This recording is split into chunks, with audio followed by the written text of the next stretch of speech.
Donald Trump once stood before cheering crowds and promised that America would win again. He boasted that trade wars are easy to win. He swore that U.S. companies, farmers, and workers would finally be respected, that the world would bow to American power. But here's the reality no one saw coming. The most American brand in the world, McDonald's, is now facing collapse across Asia. The Golden Arches, once a global symbol of U.S. dominance, are being torn down, not by war, not by recession, but by tariffs. Trump's tariffs. Imagine this: families in Beijing, Shanghai, Delhi, and Mumbai, who once lined up for Big Macs and fries, are now walking past empty McDonald's counters, not because they stopped eating burgers, but because Trump's failed policies made U.S. brands too expensive to afford. A 300% tariff turned the world's most recognizable fast food chain into a luxury item, and in the process, it turned the Golden Arches into a warning sign. And the humiliation doesn't stop at the restaurants.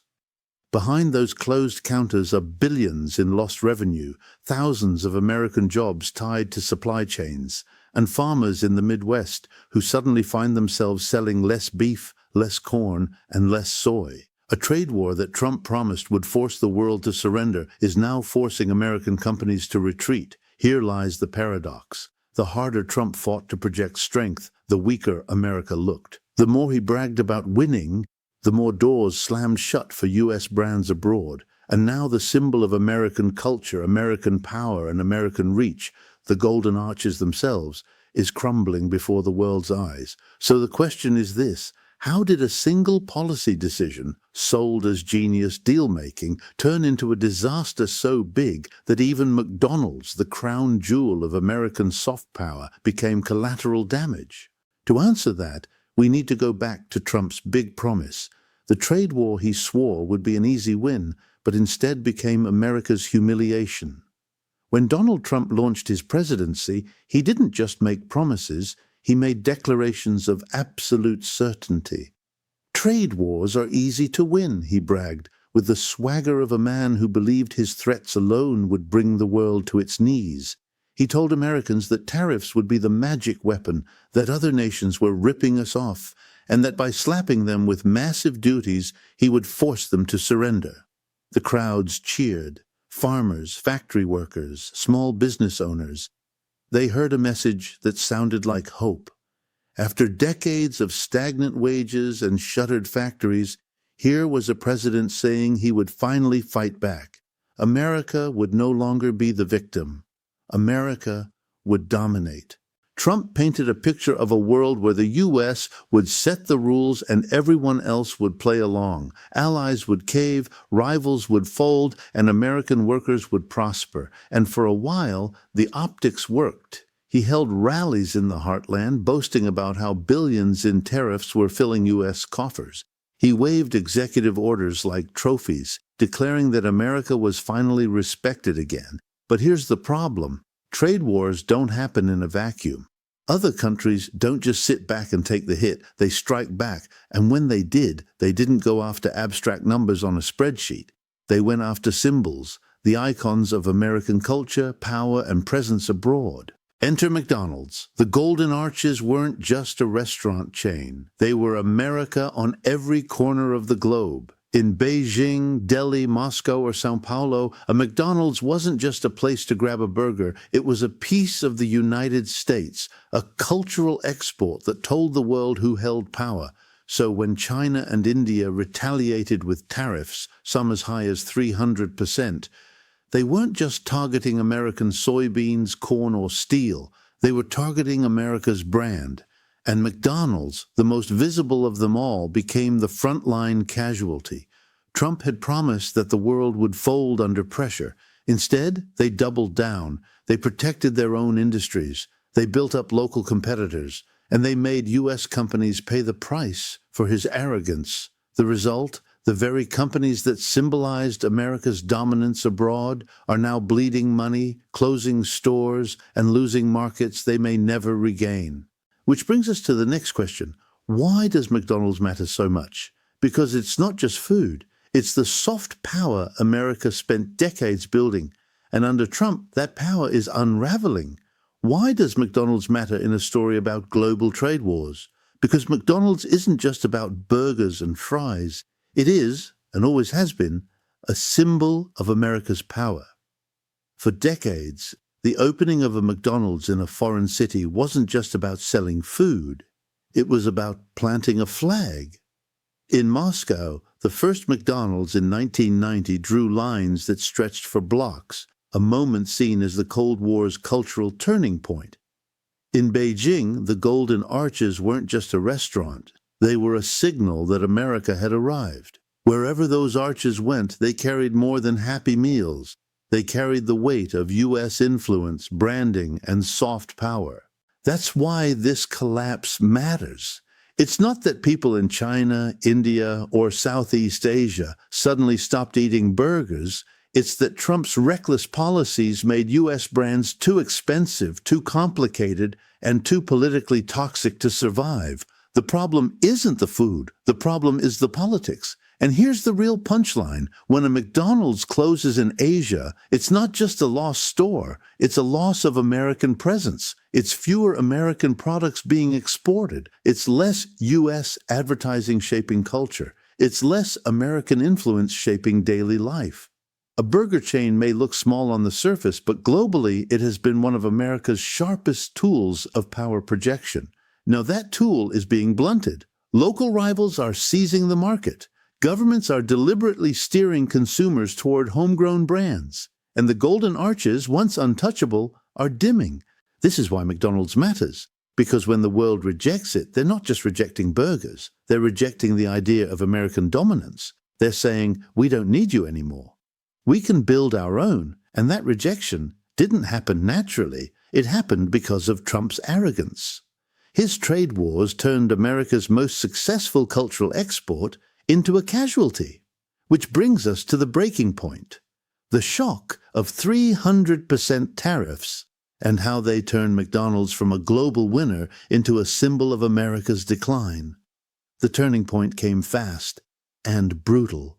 In retaliation for Trump's tariffs, countries like China and India didn't just respond with equal force. They went further. They hit America where it hurt most, its symbols. China, the world's largest consumer market, slapped tariffs as high as 300% on U.S. imports. India followed suit, targeting food products and ingredients tied to American supply chains. And suddenly, McDonald's, KFC, and other U.S. food giants faced a nightmare. The same burger that cost a few dollars before now cost double, sometimes triple, in Beijing and Delhi. For middle-class families, it was no longer a casual meal. It was a luxury. The impact was immediate. Foot traffic collapsed. Sales plummeted. Stores that once buzzed with young families and students sat eerily quiet. And behind every empty chair was a chain reaction stretching all the way back to America. Less demand for beef, less corn for animal feed, less soy for sauces, less revenue for U.S. farmers. This wasn't just about food. It was about billions in revenue. McDonald's, which makes nearly 2/3 of its profits overseas, suddenly saw entire markets under threat. Analysts projected billions in losses. Supply chains employing thousands, from ranchers in Nebraska to shipping companies in California, faced disruption. What Trump had sold as a patriotic defense of American workers had become a global assault on them. And the humiliation? It couldn't be ignored. Trump had promised to punish China, to bring India in line, to show America's strength. Instead, Beijing and Delhi flipped the script. They didn't crumble. They didn't beg. They retaliated, and they chose their targets carefully. By crippling McDonald's, they weren't just hurting an American company. They were striking at the Golden Arches, one of the most visible emblems of U.S. power. The irony is devastating. Trump claimed tariffs would force foreign nations to respect America, but in practice, those tariffs turned America's most successful global export into a liability. The Golden Arches, once a symbol of expansion, became a reminder of retreat. And for the families watching McDonald's prices soar out of reach, the message was simple. America no longer meant opportunity, it meant arrogance. Which brings us to the next chapter, the backfire, because Trump didn't just miscalculate, he created the conditions where U.S. companies, instead of conquering foreign markets, became collateral damage in his ego-driven gamble. Donald Trump built his trade war on one assumption, that America was too powerful to lose, that other nations, when faced with tariffs, would fold quickly and beg for relief. He believed that U.S. companies like McDonald's were so dominant that no foreign competitor could ever replace them. But reality doesn't bend to arrogance, and instead of surrender, the world retaliated. Instead of collapse abroad, it was collapse at home. Take China. Trump's tariffs were supposed to bring Beijing to the table, begging for a deal. Instead, China doubled down. It poured money into its own domestic food industry, giving local brands subsidies, tax breaks, and advertising support. Within months, homegrown chains like Dicos and Luckin began seizing the market. What once was McDonald's turf became fertile ground for Chinese competitors. In India, the story was the same. Trump's tariffs triggered massive retaliation, making U.S. imports expensive. Local food giants like Haldiram's and Burger Singh seized the moment. They offered cheaper meals, tailored to local tastes, and soon the golden arches were overshadowed by homegrown alternatives. This was the backfire Trump never anticipated. Instead of forcing global markets to depend on America, he pushed them to build independence. And once that independence was built, there was no reason to go back. The more Trump escalated, the more doors slammed shut. McDonald's, KFC, Starbucks all became collateral damage in a war they never chose. For decades, they had been symbols of U.S. cultural power, but now they were paying the price for Trump's ego, and the fallout went beyond food. Farmers in Iowa who supplied beef and corn to McDonald's supply chains saw orders dry up. Soybean growers who once exported sauces and animal feed into Asia watched demand evaporate. The pain Trump promised would fall on China fell instead on the American heartland. Here's the brutal irony. The harder Trump pushed, the weaker America became. The more he bragged about winning, the more obvious it became that he was losing. Trade wars didn't make America dominant. They exposed how fragile America's dominance really was. Because when the golden arches fall in Beijing or Delhi, it's not just about lost burgers. It's about lost influence. It's about lost markets. It's about the slow unraveling of U.S. soft power. And here's the kicker. Once those markets turn away, they rarely return. China and India aren't waiting for McDonald's to get cheaper. They're building entire industries to replace it, and those industries will only get stronger with time, which takes us to the next chapter, the rise of the underdogs. Local food chains stepping into the space America once owned, thriving in the void Trump created. For decades, McDonald's carried an aura of inevitability. Wherever it went, it crushed local rivals. Smaller chains might survive in niches, but the golden arches always towered above them. It was the fast food empire of empires. But Trump's trade wars changed the rules. Suddenly, McDonald's wasn't unbeatable, it was vulnerable. And into that vulnerability stepped the underdogs. In China, local brands wasted no time. Chains like Dicos expanded aggressively, backed by government support and consumer pride. They didn't just copy McDonald's, they adapted. Menus reflected local tastes, prices stayed affordable, and marketing campaigns cast them as patriotic alternatives to expensive American imports. Within months, Dicos outlets were drawing the same lines McDonald's once commanded. India told a similar story. Burger Singh, a scrappy homegrown chain, took what McDonald's had pioneered and gave it a local twist. Spicy patties, Indian flavors, prices that fit middle-class wallets, all while Trump's tariffs made Big Macs a luxury. The result? A surge in customers who once went to McDonald's but now found pride in supporting local. And it wasn't just burgers. In both China and India, broader food giants like Haldiram's and Luckin Coffee expanded into spaces once dominated by U.S. brands. What had been cultural imports from America became opportunities for domestic champions. This wasn't simply competition, it was replacement. For the first time in history, the burger giant wasn't just challenged, it was losing ground. And not because people stopped wanting burgers, fries, or coffee, but because Trump's arrogance made American brands too expensive, too inaccessible, too politically toxic to love. And here's the underdog punchline. Once local chains establish themselves, they don't go away. Even if tariffs are rolled back tomorrow, Dicos and Burger Sing will still be there, stronger than ever, with loyal customer bases and growing ambitions. Trump didn't just spark a temporary setback for McDonald's. He jump-started an entire wave of local competition that will haunt U.S. companies for decades. The Golden Arches, once untouchable, are now just another player in markets they used to dominate. And that shift from inevitability to vulnerability is one of the clearest signs of America's waning influence abroad. Which brings us to the heart of the matter, the economic fallout. Because when McDonald's loses abroad, the pain doesn't stay overseas, it comes home, hitting American farmers, workers, and taxpayers directly.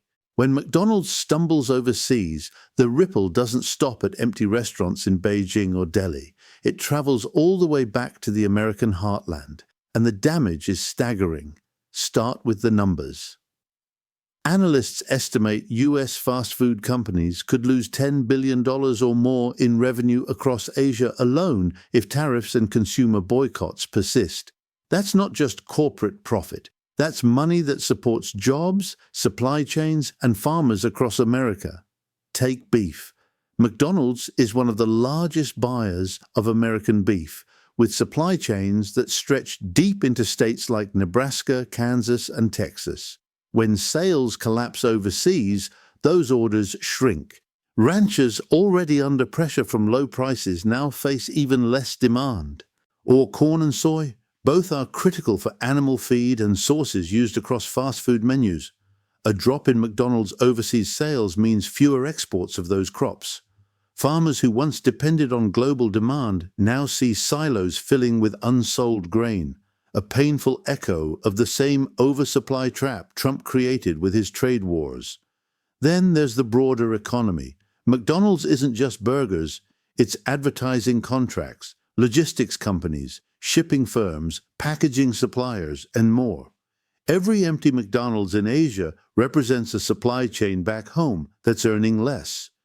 Thousands of U.S. workers, from farmers to factory hands, feel the squeeze. And who picks up the tab? Taxpayers. Because as demand collapses, Washington scrambles to bail out struggling farmers with subsidies. Billions of dollars are siphoned from public coffers to paper over the losses Trump's policies created. So the collapse is paid for twice, once by farmers and businesses losing income, and again by taxpayers funding Band-Aid relief that solves nothing. Meanwhile, investors are taking note. McDonald's, long seen as one of America's most reliable global companies, now looks vulnerable. The brand that once symbolized endless growth is suddenly a risk. That shakes confidence not just in fast food, but in U.S. soft power brands across the board. This is the true fallout. Trump's gamble with tariffs didn't just hurt his rivals. It hurt America's own workers, farmers, and global reputation. It showed that even the strongest U.S. companies aren't immune from the costs of reckless policies. And this brings us to the bigger question. If McDonald's can be pushed out of global markets, what does that say about America's soft power, the cultural influence it has relied on for decades? On the surface, this story looks like burgers and fries, but the collapse of McDonald's in Asia isn't really about fast food. It's about America's power and how quickly that power can slip away. For decades, McDonald's has been more than a restaurant. It's been a shorthand for U.S. dominance. Political scientists even coined the Golden Arches theory of peace, the idea that no two countries with McDonald's outlets would go to war with each other. Why? Because the brand represented economic integration with the U.S., a symbol that nations had joined the American-led global order. Now that symbol is cracking. Countries aren't rejecting hamburgers, they're rejecting what McDonald's represents: U.S. cultural dominance, U.S. economic weight, U.S. political arrogance. And once that rejection starts, it spreads.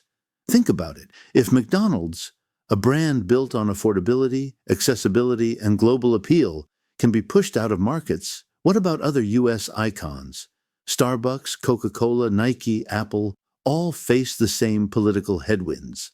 What was once considered too big to fail in global culture is suddenly vulnerable to tariffs, retaliation, and rising nationalism. This is why the bigger meaning matters. McDonald's decline is not just about food, it's a warning sign. It shows that America's soft power, its ability to project influence through culture, business, and lifestyle, is no longer untouchable. The Golden Arches, once a beacon of U.S. presence, are becoming a reminder of U.S. decline. And here's the haunting question. If the symbol of American cultural dominance can fall, what does that mean for the rest of America's power? Economic power, political leverage, even military reach. Because when a nation loses its influence in everyday life, in what people eat, drink, and wear, it's only a matter of time before it loses influence everywhere else, which leads directly to the villain at the center of this collapse, Donald Trump. Because while the decline of American power was years in the making, it was his arrogance, his trade wars, and his obsession with short-term wins that turned the Golden Arches into a global casualty. Let's be clear, McDonald's didn't collapse in Asia because people suddenly stopped liking burgers. It collapsed because Donald Trump's arrogance turned a trade dispute into a full-blown economic war. From day one, he bragged, "Trade wars are easy to win." He promised that foreign governments would fold under U.S. pressure, that tariffs would bring jobs and prosperity back home. But instead of surrender, those countries fought back. And they didn't just target obscure industries, they went for the symbols that mattered most, America's global icons. McDonald's was the perfect target. Trump believed he was playing chess. In reality, he was flipping over the board, breaking trust with allies and rivals alike. And who paid the price? Not Trump, not his inner circle. It was American workers, American farmers, and American companies who took the hit. Think about the irony. The man who promised to make America great again has instead turned its most recognizable brand into a cautionary tale of decline. McDonald's, once the golden symbol of American reach, is now bleeding revenue, shutting doors, and losing to local underdogs, all because of Trump's reckless gamble.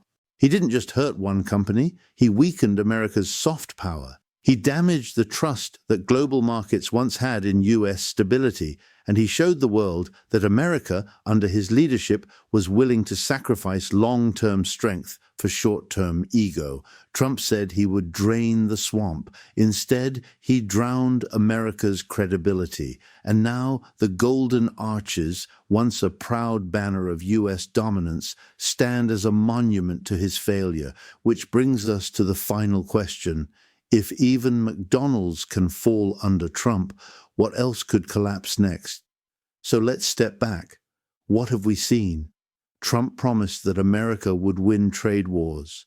He promised dominance, leverage, and prosperity. But instead, his reckless tariffs triggered retaliation that hit America where it hurts most, in its global symbols. McDonald's wasn't just fast food. It was America's cultural export, its soft power, its golden arches, shining in nearly every corner of the world. And now, in Asia, those arches are dimming. Revenues collapsing, doors closing, local rivals rising. All because Trump turned arrogance into policy. The irony couldn't be clearer. He wanted to punish China and India. Instead, he punished American companies. He wanted to prove that America first meant strength. Instead, it showed weakness. And in the process, he gave underdogs around the world the space to rise. But this isn't just about McDonald's. It's about America's credibility. If even its most universal, affordable, and beloved brand can be taken down by short-sighted policies, what does that say about the rest of America's economic empire? So here's the question I'll leave you with. If McDonald's, the golden arches of U.S. power, can collapse under Trump's failed trade wars, What else might be next? Apple, Tesla, America's farmers, or even the dollar itself? Because make no mistake, when the symbols fall, the empire they represent is never far behind. If you want to understand how America's next crisis might unfold, whether through lithium in Mexico, cobalt in Canada, or food markets collapsing, make sure you're subscribed. The story of decline is only just beginning.